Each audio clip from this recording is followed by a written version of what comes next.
Secrets, like wounds, can bleed silently for decades. My husband kept one that nearly destroyed our marriage, beginning with a strange ritual every Wednesday at 4 a.m. Good day, my dear viewers. I'm Helen Williams, 78 years old, and today I'm sharing a story I've kept deep in my heart for over 50 years. Before I begin, if you're watching now, please leave a like on this video and subscribe to the channel. It helps me continue sharing my life stories. And let me know in the comments where you're watching from today. It would bring me such joy to know. It was 1962. I was 25 and living in a suburb of Boston, Massachusetts. The streets weren't all paved yet, and we knew all our neighbors by name. Back then, women spent a lot of time at home caring for children and the household. I was no different. I had married Robert 5 years earlier, a hard-working man who managed to provide us with our own home, something few young couples achieved in those days. Robert worked at a steel mill and always came home tired, but never complained. He was a good husband, attentive to our son Michael, who had just turned 5. I was proud of the beautiful family we had built, despite the difficulties. Back then, we didn't have much, but what we had seemed enough. At least that's what I thought. Our routine was simple. Robert left for work at 7 a.m. I took care of the house and Michael. Sometimes I did embroidery to sell, a little extra money I kept hidden in a cookie tin. Women of my generation always had these secret savings. You know how it is. In the afternoons, I would chat with the neighbors by the fence, exchanging recipes, talking about our children, commenting on neighborhood news. One of these neighbors was Carmen, who lived in the house across from ours. She had a boy named August, 2 years older than my Michael. The boys played together sometimes when August was feeling well, because you see, August had a heart condition. Back then, we didn't have the medical resources of today, and his health was always a concern for everyone. Carmen's husband, Anthony, worked in sales and traveled frequently. Every Wednesday, he would leave very early and wouldn't return until Thursday night. Carmen often said these were the most difficult days for her, especially when August wasn't doing well. I felt sorry for her, but never imagined those Wednesdays hid a secret that would change my life forever. It was on a rainy Monday in April, a day I'll never forget. I woke up in the middle of the night to a noise in the living room. I looked over and saw that Robert wasn't in bed. The clock showed 4:12 a.m. I thought he might be feeling ill, so I got up to look for him. When I reached the hallway, I saw his silhouette against the living room window. Robert was standing there, motionless, staring outside. At first, I thought he might have insomnia or was worried about something at work. I went back to bed quietly. I didn't want to disturb him. The next morning, I didn't mention anything. I thought it was just a passing thing. But on Wednesday of that same week, I woke up again, as if something inside me knew I needed to check. And there he was, at the same time, in the same position, looking out the window. That's when I realized he was watching the house across the street, Carmen's house. I went back to bed with my heart racing. Why would my husband be watching the neighbor's house in the early hours? 1,000 thoughts ran through my mind. Could Robert be interested in Carmen? Were they having an affair? The idea made me sick to my stomach. The following week, I anxiously waited for Wednesday, and it happened again. And the next week too, always at 4 a.m., always looking at the house across the street. I began to notice how Robert and Carmen behaved when they met. There was nothing suspicious, no lingering looks, no secret smiles. They barely spoke beyond what was necessary. This confused me even more. For 3 months, I kept this observation to myself. 3 months of sleepless nights, of suspicion, of fear. I loved Robert, loved the life we had built. I was afraid of what I would discover if I asked. Sometimes, it's easier to live with doubt than to face a truth that could destroy everything. In those days, women were taught not to question their husbands. Marital problems were private matters, kept under lock and key. Nobody got divorced. Even if the marriage was falling apart, we endured, swallowed our tears, and carried on for the children, for appearances, for what others would say. But the situation was consuming me from within. I lost weight and couldn't concentrate on household tasks.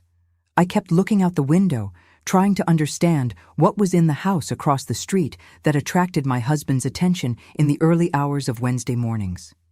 That's when I noticed another pattern. August, Carmen's son, seemed to have his health crises more frequently on Wednesdays. I had seen the ambulance stop in front of their house several times, coincidentally on these days. Could there be a connection? On the last Wednesday of July 1962, I gathered my courage. I set the alarm for 3:45 a.m. I dressed in silence and waited in the dark kitchen. Like clockwork, Robert got up at 4 o'clock and went to the living room window. I let a few minutes pass and then turned on the light. "What are you doing, Robert?" I asked with a trembling voice. He turned around startled, as if he'd seen a ghost. "Helen, you scared me. I just have insomnia." For 3 months, every Wednesday, always looking at Carmen's house. He tried to cover it up, said I was imagining things, but I couldn't accept excuses anymore. "I've heard her boy has worse attacks on Wednesdays. Does this have something to do with you watching their house?" It was as if something broke inside him. Robert sat on the sofa and covered his face with his hands. I'll never forget what he said next. "August is my son, Helen." 5 words, 5 simple words that collapsed the world I knew. I stood paralyzed, barely able to breathe properly. The room started to spin, and I had to hold onto the wall to keep from falling. "What do you mean, your son? What are you saying?" My voice came out as a thread, almost a whisper. Robert began to cry, something I had rarely seen in all our years of marriage. With his voice broken by sobs, he told me everything. Before meeting me, he had a brief relationship with Carmen. At the time, she was already married to Anthony, but he traveled a lot and she felt lonely. It was a brief affair, just a few weeks. When she discovered she was pregnant, Carmen ended everything with Robert. She said the child would be raised as Anthony's and Robert should never contact her again. She said if I told anyone, Anthony would kill her. I believed it. Everyone knew he had a terrible temper. Less than a month after this breakup, Robert met me at a dance. We started dating and soon got married. He never told me about Carmen. He said he thought it was a closed chapter in his life. Until, by twist of fate, we ended up buying a house right across from hers. When we moved here and I saw it was her house, I nearly died of shock. But what could I do? We had already bought the house. You were so happy. The worst came later. August was born with a congenital heart defect. Carmen, desperate, secretly sought out Robert and said she needed money for treatments. Anthony earned well, but it wasn't enough for all the medications and specialist consultations. I helped as I could, Helen. I gave her money for years, hidden from you, hidden from Anthony. What else could I do? He's my son. As he spoke, I felt each word like a stone thrown at me. Our Michael was 5 years old. I had always believed he was Robert's firstborn, his first and only child. But there was another living right across from us all this time. "Why do you look out the window on Wednesdays?" I managed to ask between tears. "Is it because that's when Anthony travels?" August always gets worse on these days, as if he misses his father, the man he thinks is his father. Carmen told me once that he gets anxiety attacks when Anthony isn't around, and it affects his heart. I can't do anything. I can't go over there. I can't comfort him. So I stand here watching, waiting to see a light on, some movement that tells me he's okay. I didn't know what to feel. First, Robert's betrayal. The fact that he had hidden this for years. The revelation that my son wasn't the first. The money he gave to Carmen behind my back. Or the horror of that innocent child's situation who suffered without knowing who his real father was. That night, I couldn't say anything more. I asked Robert to sleep in the living room and locked the bedroom door. I cried until dawn, a silent cry not to wake Michael, my son, who I now knew was not the only one. The days that followed were the most difficult of my life. I looked at Robert and saw a stranger. I looked at the house across the street and felt a mixture of anger and compassion. And worst of all, When I met Carmen at neighborhood gatherings, I had to pretend everything was normal, while inside, I was shattered. Anyone who has felt betrayal knows how hard it is to keep breathing, to keep living as if nothing happened. The pain is physical, as if someone had torn something out of you. I couldn't sleep, couldn't eat properly. I lost so much weight that the neighbors started to comment, thinking I was ill. And in a way, I was sick with sadness, with disappointment. Oh, my dear viewers, it's hard for you young people to imagine how it was back then. Today, perhaps I would have asked for a divorce immediately. But in 1962, a divorced woman was seen as a failure, was pointed at in the street. I had no profession, no way to support Michael alone. And more than that, despite everything, I still loved Robert. How to explain that? Sometimes, the heart keeps loving even when the mind screams to stop. For weeks, I lived in a kind of waking nightmare. I walked around the house like a ghost, fulfilling my duties as a mother and housewife out of pure automatism. When Michael asked if I was sick, I forced a smile and said it was just tiredness.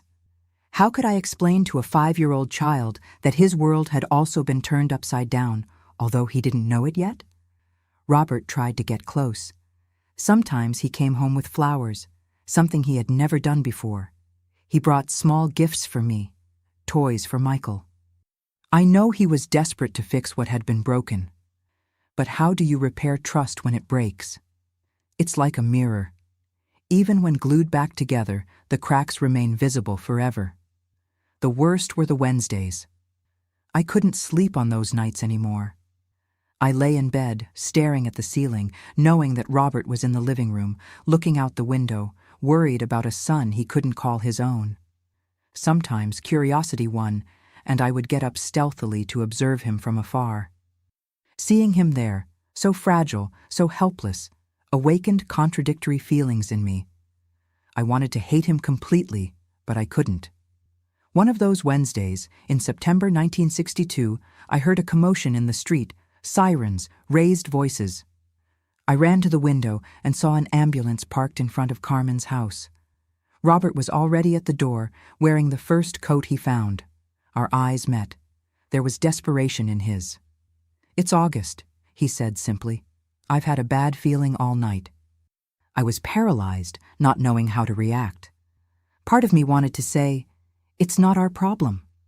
Another part knew that somehow it was.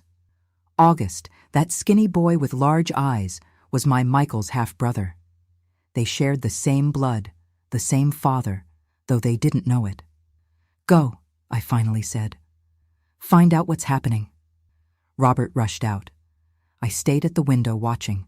I saw when he approached one of the paramedics. I saw when Carmen came out of the house crying, accompanied by doctors carrying a stretcher.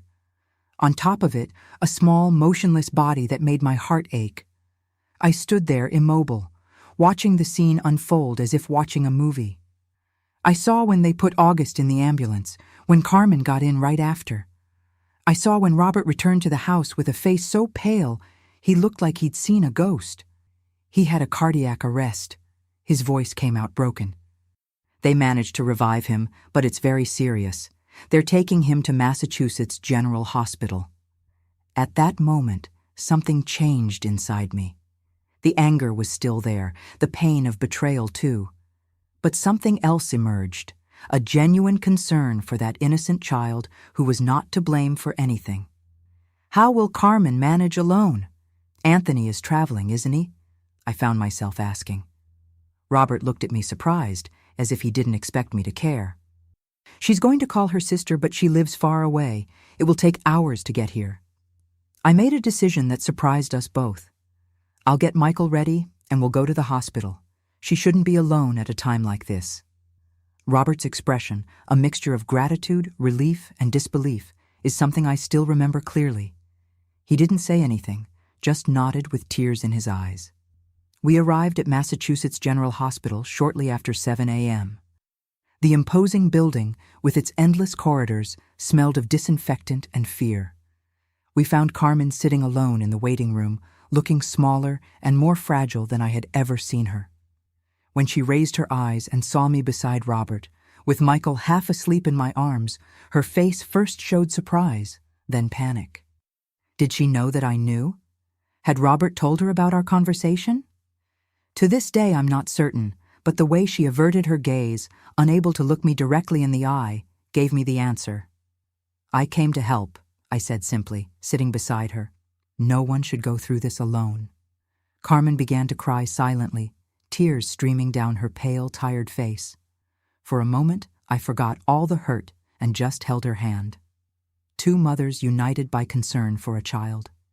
That was the only truth that mattered at that moment. The hours in the hospital seemed endless.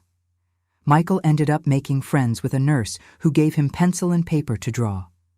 Robert walked back and forth, smoking one cigarette after another. In those days, you could smoke in hospitals. Imagine that. Carmen and I remained seated side by side, in a silence loaded with unspoken words. In the middle of the afternoon, a doctor finally appeared. He was an older man, with gray hair and a serious expression. "Mrs. Thompson," he called, looking at Carmen. "Your son is stable, but the situation is serious. His heart is very compromised. He needs surgery that we don't do here in the U.S. The doctor explained that there was a new procedure being performed in Europe that could help August, but it cost a fortune, far beyond what an American middle-class family could pay in 1962. Carmen collapsed. I saw the desperation in her eyes, the same desperation any mother would feel, knowing she couldn't save her child. "Is there no other option, doctor?" Robert asked, his voice trembling. "We can stabilize him with medication, try to keep his condition controlled, but in the long term..." The doctor didn't complete the sentence. He didn't need to. We returned home in the late afternoon. August would remain hospitalized for a few days. Carmen would stay at the hospital. Her sister had arrived and would stay with her. The way back was silent. Michael fell asleep in the back seat of the car, exhausted from the long wait at the hospital. That night, after putting Michael to bed, I sat at the kitchen table. Robert prepared a strong coffee for us both, a rarity, since making coffee was usually my job. "Why did you go to the hospital today?" he finally asked, breaking the heavy silence. I looked at the steaming cup in front of me, seeking an answer that even I didn't completely understand. "Because a boy was dying," I replied at last. "And why? Because he's Michael's brother, even if nobody else knows it." Robert held my hand on the table, a gesture so simple yet so powerful at the same time. It was the first time I had allowed his touch since the revelation. "What are we going to do?" he asked. And there was so much pain and uncertainty in his voice that I felt my heart soften a little more. "I don't know," I answered honestly. "But I think we need to help somehow." In the days that followed, an idea began to form in my mind. That cookie tin, where I kept the money from my embroidery sales, wasn't much, but maybe it could help with the medications. I never told Robert about these savings. It was my little secret, my security for hard times. And what harder time could there be? A week later, when August was already home, I made a decision. I took all the money from the tin, almost 2 years of savings, and put it in an envelope. It wasn't nearly enough for the surgery in Europe, but it could help with the expensive medications the boy would need to take. I waited until a Wednesday, when I knew Anthony would be traveling. I went to the neighborhood drugstore and asked to speak with Mr. Jenkins, the pharmacist who knew everyone in the neighborhood. "I want to pay for Carmen's son's medications," I told him in a low voice. "But I don't want anyone to know it was me." Mr. Jenkins looked at me confused, but didn't ask questions. In those days, people respected each other's privacy more. I handed over the envelope with the money and explained that when Carmen came to pick up August's medications, he should say that a charitable soul had paid in advance. "She'll refuse if she knows it's me," I explained. "It's important she thinks it was someone from the church or anyone else." Perhaps you're wondering why I did this. Why help the child of the woman who had slept with my husband? The answer isn't simple. Part of it was for August, an innocent child suffering. Part was for Michael, who unknowingly had a brother. And part, believe it or not, was for myself. I realized that resentment was consuming me from within, transforming me into a bitter person I didn't want to be. The following Sunday, during lunch after church, Carmen came to our table at the Square's diner. Her eyes were teary. "You won't believe it," she said, looking mainly at me. "Someone paid in advance for August's medication at the pharmacy, 6 months' worth of medication." Robert gave me a questioning look. I feigned surprise. "How wonderful," I replied with a smile. "It must have been someone from the congregation. Father Joseph always mentions your boy in the prayers." Carmen wiped away a tear. "It's a miracle, especially now that Anthony is having problems at his company and money is tight." At that moment, looking at the relief on her face, I felt something strange inside me. It wasn't forgiveness, not yet, but it was a small step towards peace. The weeks passed, turning into months. Autumn gave way to winter, winter to spring. My relationship with Robert remained fragile, but we were trying to rebuild bit by bit. He stopped waking up in the middle of the night to look out the window, at least not that I noticed. Instead, he would stop by the pharmacy every week to discreetly ask Mr. Jenkins about August's medications. One night, in June 1963, while washing the dinner dishes, I asked a question that had been tormenting me. "Did you love Carmen?" Robert, who was drying the dishes beside me, stopped, surprised by the sudden question. "No," he answered after a moment of reflection. "It was a mistake, Helen. She was alone. I was alone. Anthony traveled too much. It wasn't love, it was weakness." I continued washing the dishes, absorbing that answer. "And August, do you love him?" This question was harder, more painful. I saw when Robert swallowed hard, his eyes fixed on the plate he was drying for too long. "I've never been able to be his father," he finally said. "But yes, I love him as much as I love Michael, just in a different way, a way that hurts more, because I can never show it." That answer, so honest and so sad, opened another small crack in the wall I had built around my heart. The following month, August had another crisis. This time, Robert and I went to the hospital together. We no longer needed excuses. The neighbors thought it natural that we would help, since Carmen was alone most of the time. Anthony, always absent, called from out of town but said he couldn't return before the end of the week. It was during this hospitalization that we met Dr. Paul Matthews, a young cardiologist who had specialized in Europe. He became interested in August's case and mentioned that a hospital in Boston was beginning to perform the procedure that previously could only be done abroad. "It's still experimental," he explained, "and expensive, but not as expensive as going to Europe." Hope emerged like a small flame. Maybe, just maybe, there was a chance for August. On the way home, Robert was different. There was a determination in his eyes that I hadn't seen in a long time. "I'm going to sell the car," he announced suddenly as we were having dinner. "What?" I exclaimed in surprise. That Chevrolet was his pride, the fruit of years of saving. "For August's surgery," he explained.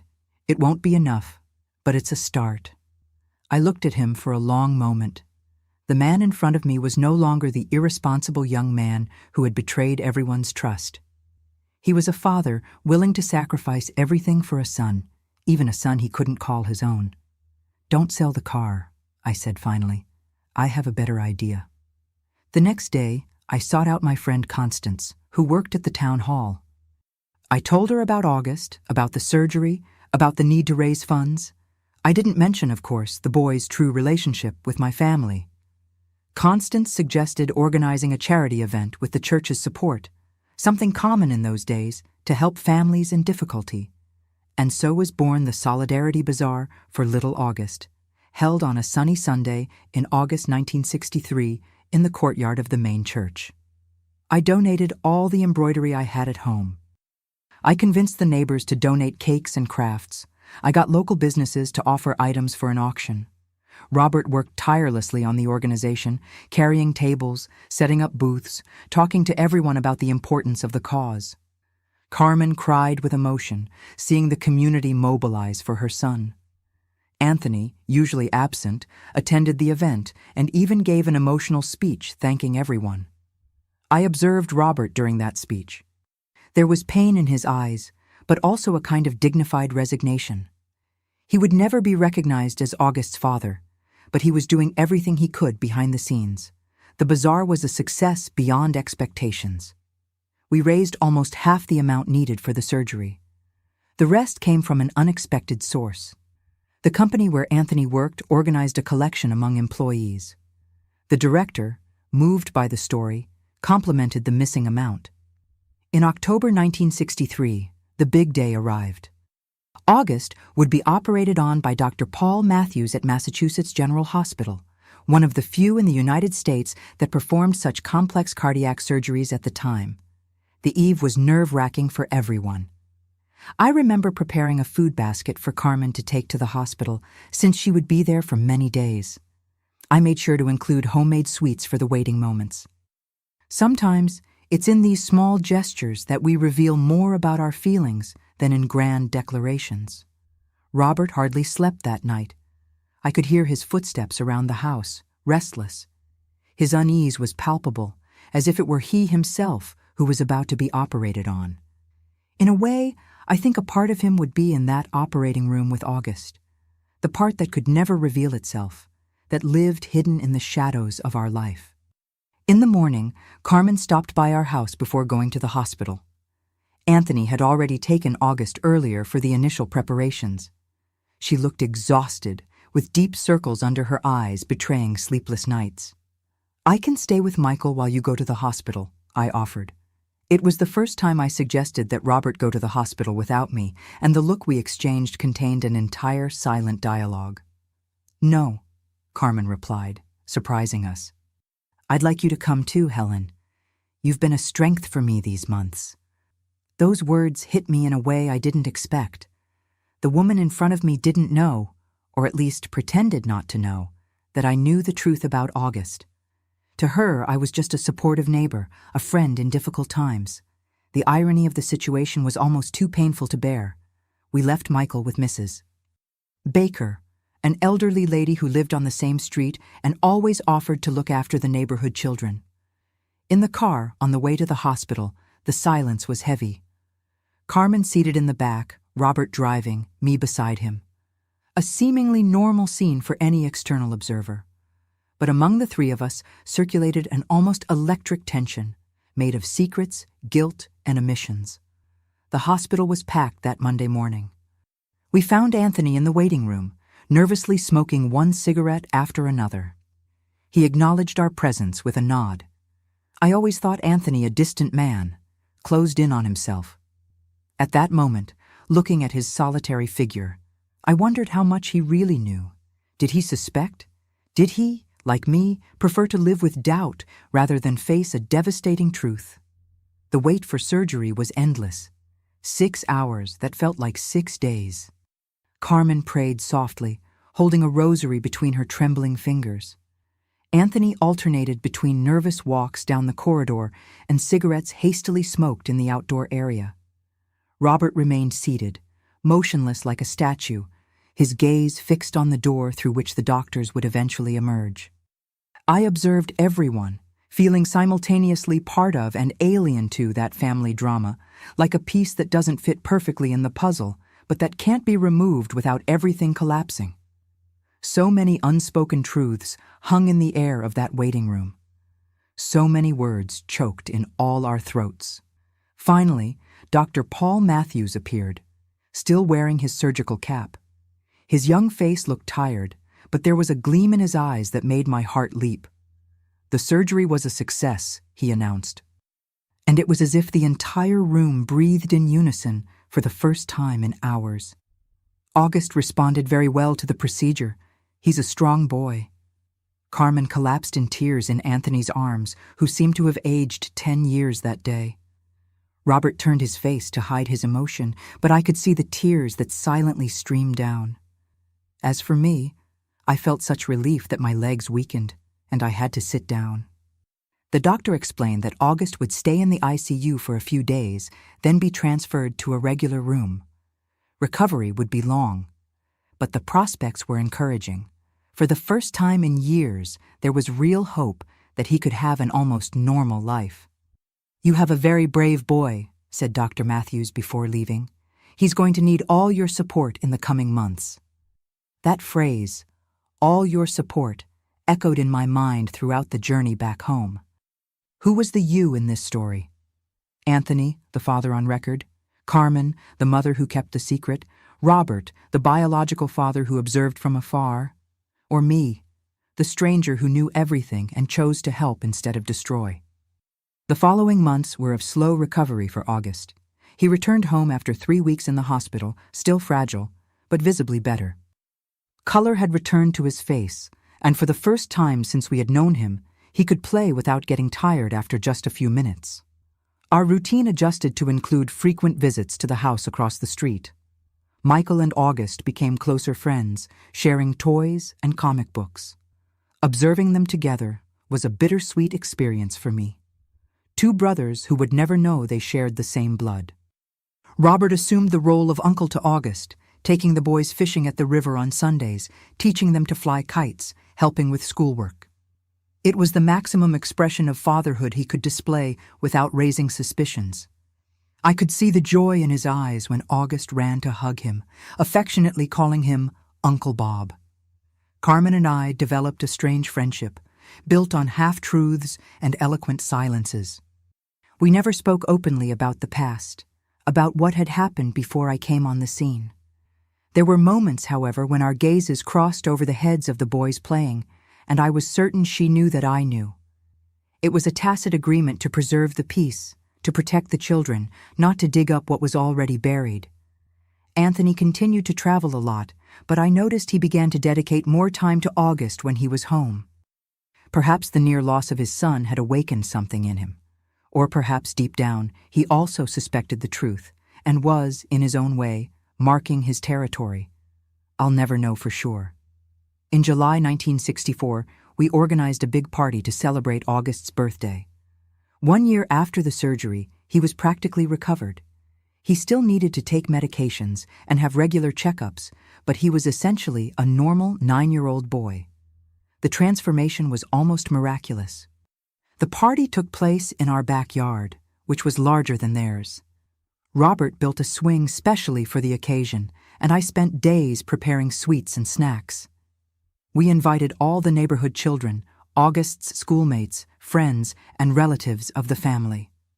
It was a sunny Sunday afternoon, full of children's laughter, music playing on the record player, adults talking in small groups while watching the children run across the lawn. From a distance, we looked like two ordinary families, united by friendship and neighborhood. Who could imagine the invisible ties that connected us, the untold stories that pulsated beneath the surface of that apparent normality? There was a moment during the party that stayed etched in my memory. August had just blown out the candles on the cake, and everyone was applauding. Carmen had borrowed a camera to capture the moment. She asked Robert, who was near the boy, to pose for a photo with August. I saw when Anthony, from the other side of the yard, observed the scene with an expression impossible to decipher. For a terrifying instant, I thought he was going to intervene, that something was going to explode right there in front of everyone. But he just took a sip of his beer and turned his face away. The photo was taken. Robert and August smiling, the uncle's arm affectionately resting on the boy's shoulder. That image, which would later be framed in Carmen's living room, contained all the complexity of our situation. A fragment of truth hidden in plain sight. As the years passed, our strange dynamic consolidated. The two families were inextricably linked, for better or worse. We shared Sunday lunches, beach vacations, Christmas and New Year celebrations. The boys grew up attending the same school, sharing friends and experiences. It was almost as if we were an extended family, united by ties that no one dared to name. In 1967, when August was 12 and Michael 10, something happened that shook our fragile stability.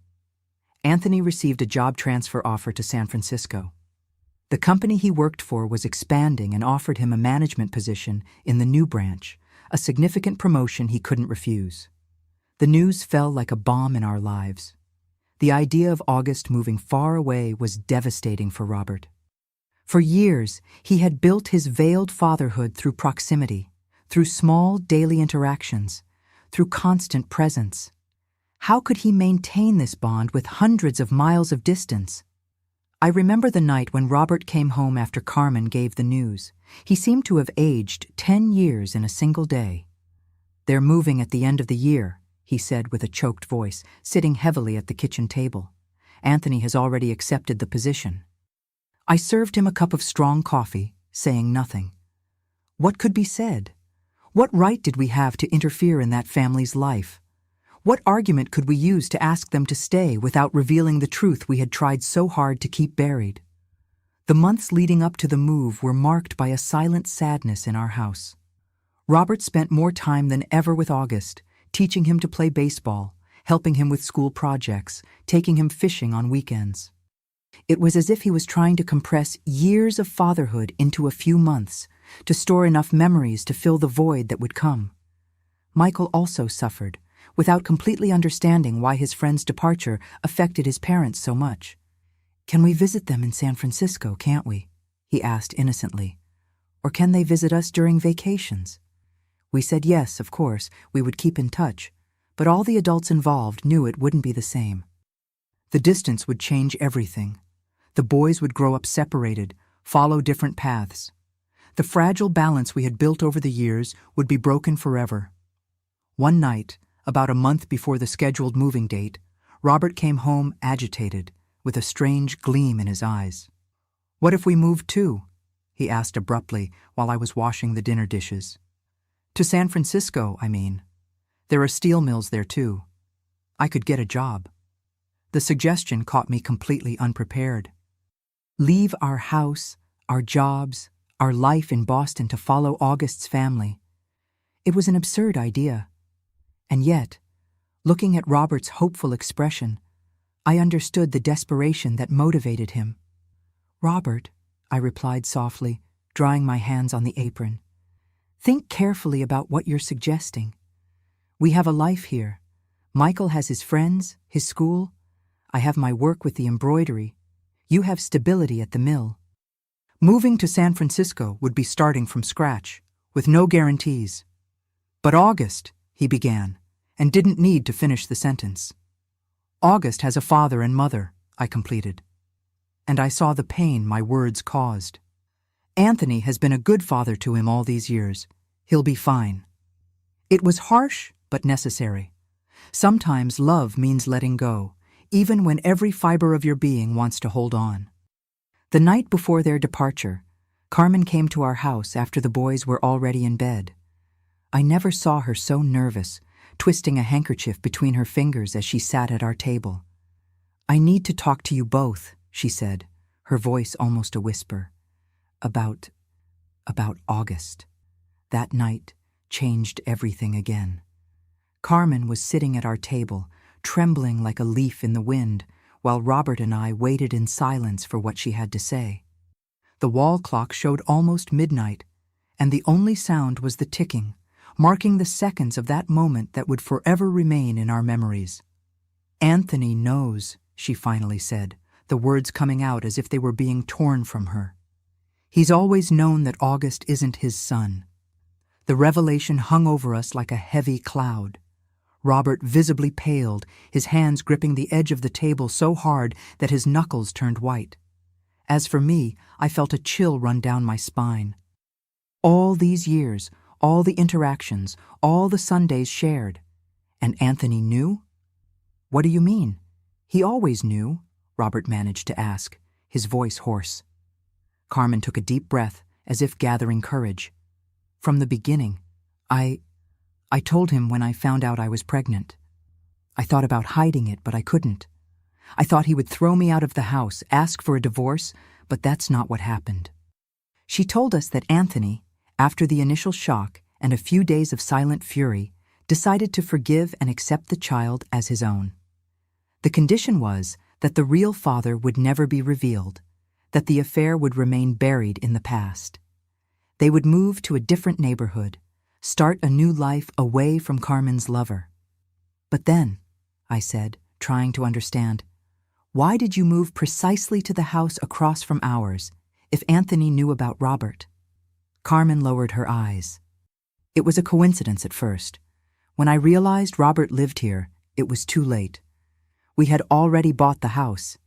Anthony didn't know Robert personally, didn't know who he was.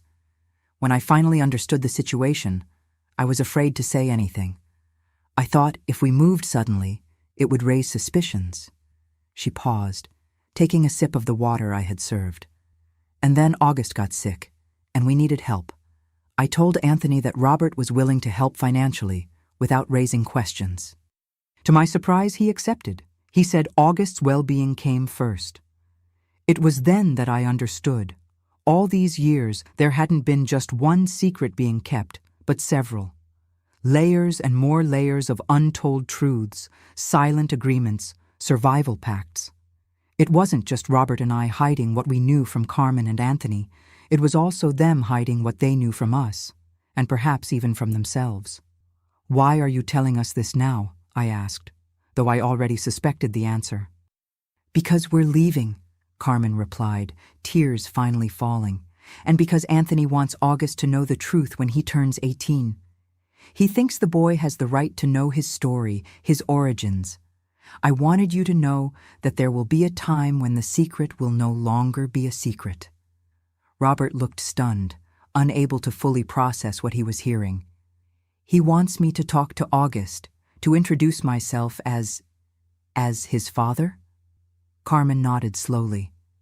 "When the time comes. Anthony says he's played the role of father all these years and will continue to do so.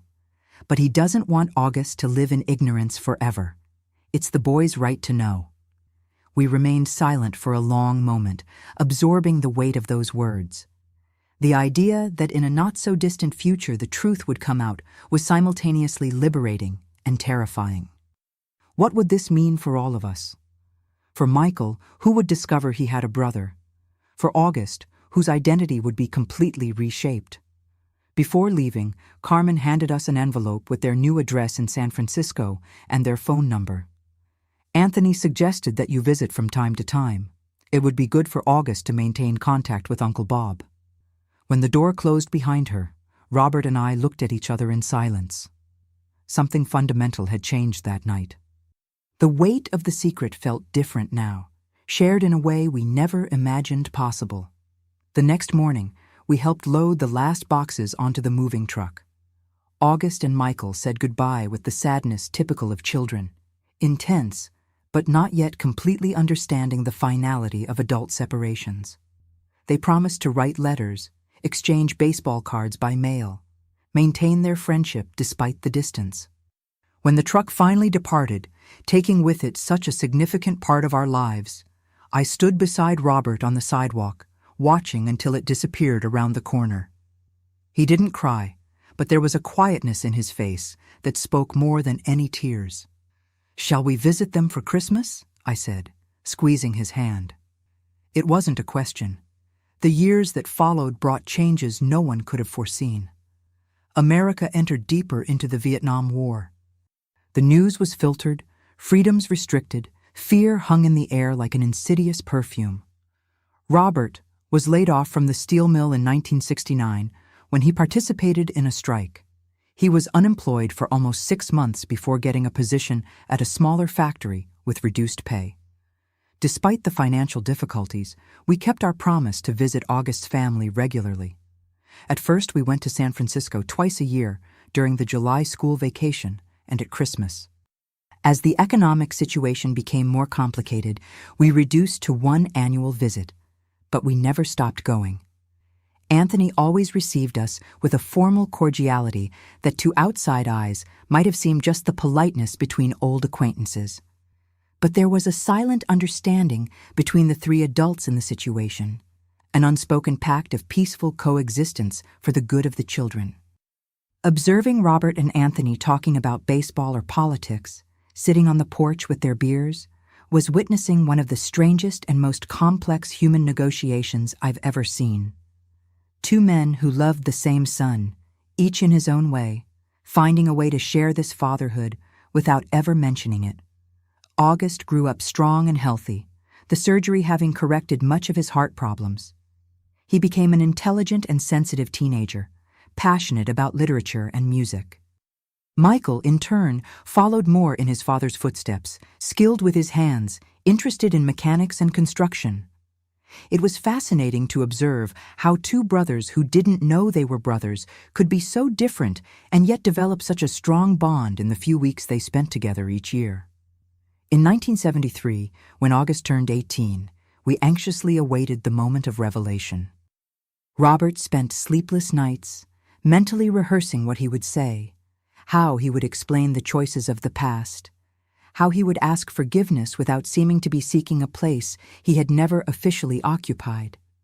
But the phone call from Carmen we received a week after the birthday brought different news than we expected. "Anthony decided it's not yet the time," she said, her voice low on the phone, as if she feared being overheard.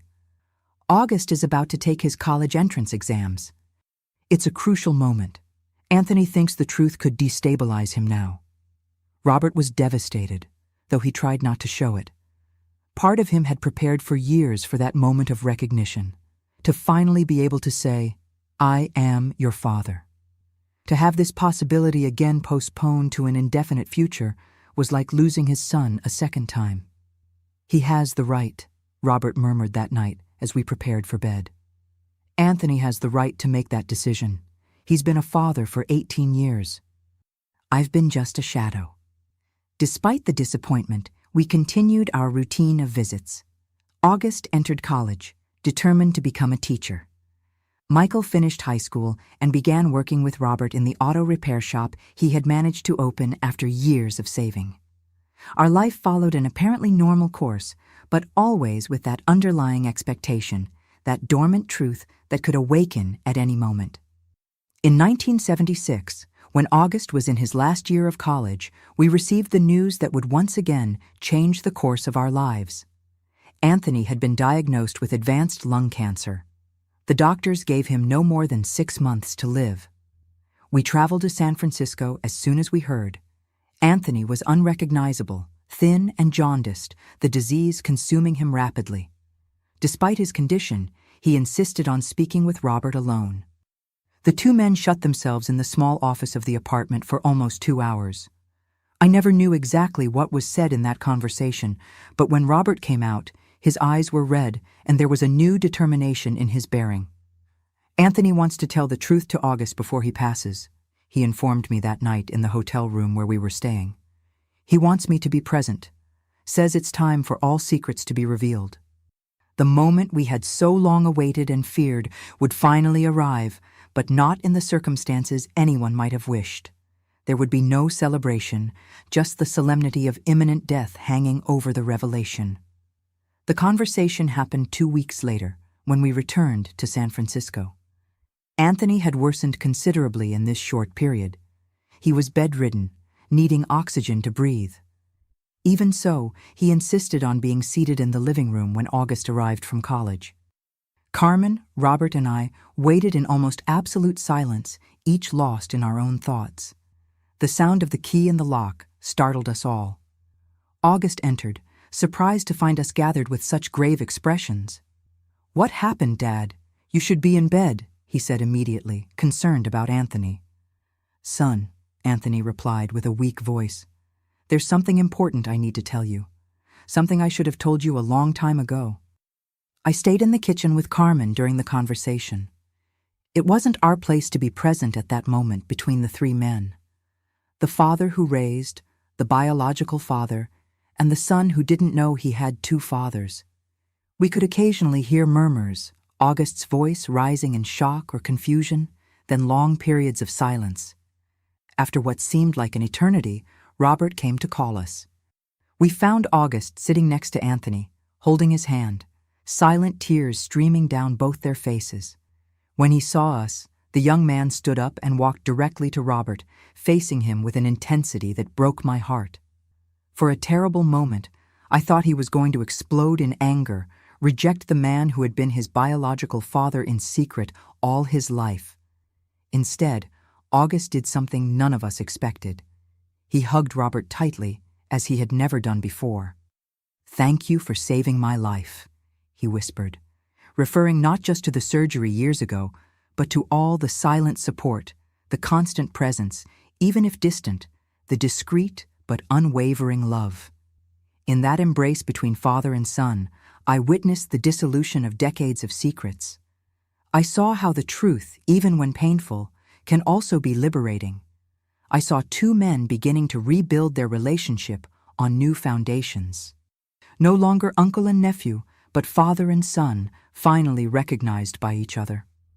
Anthony passed away 3 weeks later, pacified by having finally shared the burden he had carried for so long. At his funeral, August had 2 men by his side to support him in his grief.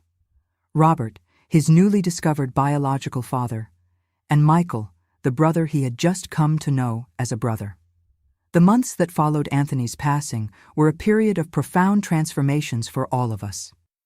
August, now 21, had to deal not only with the grief for the man who had raised him, but also with the complete reconstruction of his identity. Who was he now? Whose son? What part of his story was true? And what part had been built on secrets?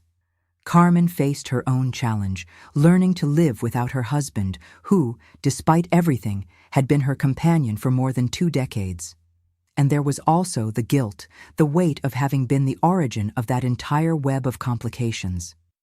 Many nights, during our more frequent visits to San Francisco in that period, I found her crying alone on the balcony, contemplating the life they had built together and the choices that had brought us to that point. Robert, in turn, walked on a razor's edge. He was finally free to recognize August as his son, to openly express the paternal love he had kept contained for so long. But there was also the fear of seeming opportunistic, of taking Anthony's place before his body was even cold in the ground. And there was Michael, our 19-year-old son, trying to understand how he had suddenly gained an older brother. It was Michael who surprised me with his maturity at that difficult moment. One night, as we were washing the dinner dishes in our house in Boston, after returning from one of our frequent visits to San Francisco, he said something I never forgot. "I always felt there was something special between August and us, Mom. Something more than family friendship. Now it makes sense. It's as if a missing piece had finally fit into place." I looked at my son, no longer the little boy who ran around the backyard, but a young man with his father's strong features and, perhaps, something of my stubbornness in his eyes.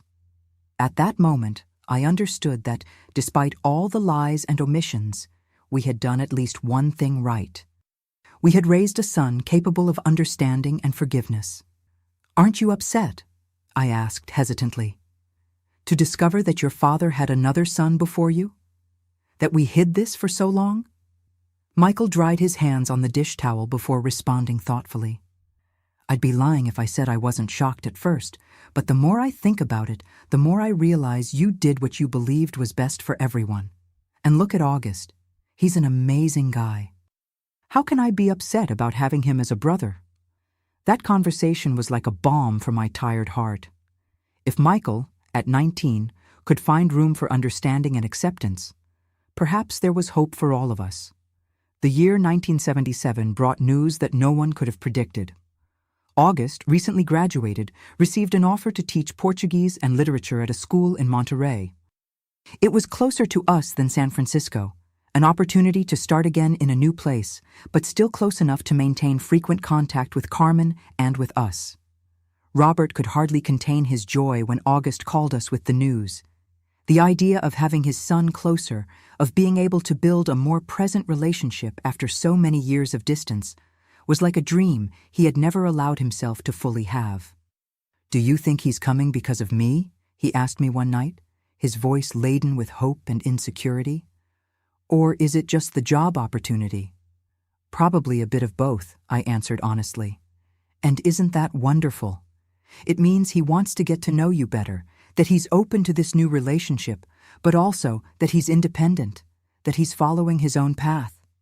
With August living just a few hours away, our family dynamic transformed again. He would come to spend a weekend with us every other week. At first, there was a certain formality, an excessive care in words and gestures, as if we were all walking on eggshells. But gradually, as the months passed, naturalness returned. Michael and August developed a genuine brotherhood friendship, discovering common interests despite their different personalities. Robert flourished in now recognized fatherhood, teaching August small manual skills he never had the chance to pass on before, like fixing a car, building a shelf, and choosing the best wood for a project. For me, the process was more complex. Who was I in this new configuration? I wasn't August's biological mother, nor his stepmother in the traditional sense. I was the woman who had discovered her husband's betrayal, and instead of destroying everything, had chosen a more difficult and nuanced path. I was the person who had secretly helped finance the surgery that saved his life, who had faithfully visited for years, who now opened the doors of her home and her heart to another woman's son with her husband. August seemed to sense my hesitation. One Sunday afternoon, while the other men were watching a baseball game in the living room, he found me alone in the kitchen preparing coffee. "Mrs. Williams," he said with that soft voice he used for his students, "I never properly thanked you for everything you did for me." I felt my face flush with surprise. "I didn't do anything special, August. Robert told me," he continued, ignoring my modesty, "about the embroidery money you used for my medications. About how it was your idea to organize the bazaar for my surgery. About how you never, not once, tried to prevent him from visiting me or helping me, even knowing everything."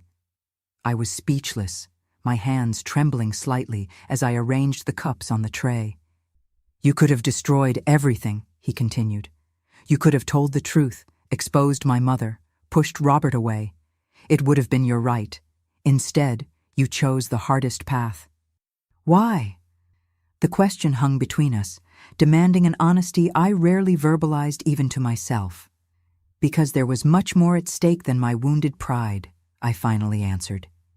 "There was you, an innocent child who needed help. There was Michael, who adored his older friend. There was Robert, who, despite his mistake, was a good man trying to do what was right in an impossible situation. And there was myself. I didn't want to become a bitter person, consumed by resentment." August nodded slowly, as if absorbing every word.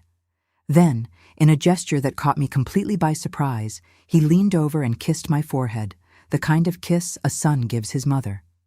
"Thank you for being my family too," he said simply, before taking the coffee tray and carrying it to the living room, leaving me alone with silent tears that were not of sadness, but of an emotion I still can't name to this day. In 1978, Carmen surprised us with the announcement that she would sell the apartment in San Francisco and also move to Monterey to be closer to her son.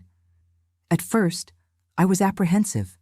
How would it be to have Carmen nearby again after so many years of carefully maintained distance? But Robert gently reminded me, "She's lost a lot too, Helen, and now she's alone." So our strange family constellation expanded once more. Carmen settled in a small apartment near August's in Monterey. On special dates, birthdays, Christmas, New Year, we would all gather together. Sometimes in Monterey, sometimes in our house in Boston. To someone looking from the outside, we were just a common extended family, united by bonds of friendship and distant kinship. Only we knew the complex web of relationships that really connected us. Time, that great master, gradually softened the edges. What once was painful to remember became just a part of our shared history. The secrets, once exposed to daylight, lost some of their power to hurt. We weren't a perfect family, far from it, but we were a family that chose forgiveness over resentment, unity over division. In 1980, August introduced us to Marianne, a fellow teacher with whom he had fallen in love, a sweet and intelligent young woman who looked at him with that special admiration of first true loves. Their wedding the following year was one of the most emotional days of our lives. Seeing August at the altar with Robert as his best man was the realization of a kind of redemption no one had imagined possible. At the reception, while everyone was dancing and celebrating, I found Carmen sitting alone in a corner, observing the party with teary eyes. "He's happy," I said, sitting beside her. "You raised a wonderful man, Carmen." She looked at me with surprise, perhaps at the deliberate inclusion in that you. Anthony did most of it, she replied with a choked voice. I just complicated everything. We all make mistakes, I answered, surprising myself with the serenity I felt. What matters is what we do after them. And you two, you and Anthony, did a lot right. Look at him. I pointed to August, who was twirling on the dance floor with his bride, radiant with happiness. Thank you, Helen, Carmen whispered, covering my hand with hers. For everything, for your strength all these years.